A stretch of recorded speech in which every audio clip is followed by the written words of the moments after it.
Prepare to discuss the world with great decisions in foreign policy.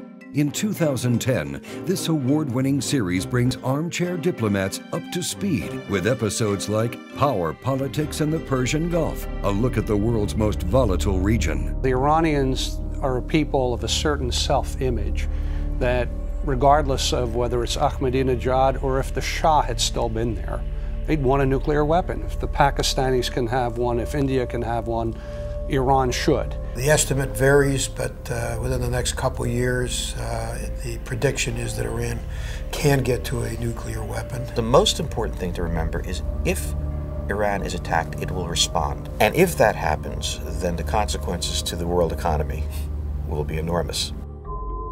The Dark Side of Globalization, which explores the thriving global trade in drugs and people. Traffickers prey on the poorest of the poor.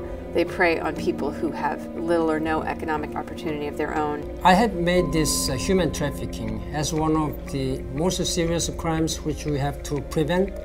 And Red Army Rising, a look at China's military buildup and its potential threat to the U.S.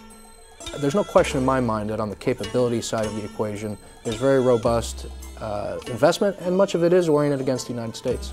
The backdrop is rising Chinese nationalism, which troubles me and I think is going to make it difficult for any Chinese government to try to work through some of these issues. Each episode of the series, recently recommended as must-watch television by the New York Times, prepares you to discuss the world. Most Americans now look for their news on television. Look what's happened to the major news broadcasts. It's a competition in trivia and not news. Anybody that's watching the Great Decision series sees that it's a much more nuanced debate than the sound bites that you hear from political candidates on the stump. Prepare to discuss the world. Order Great Decisions on DVD today.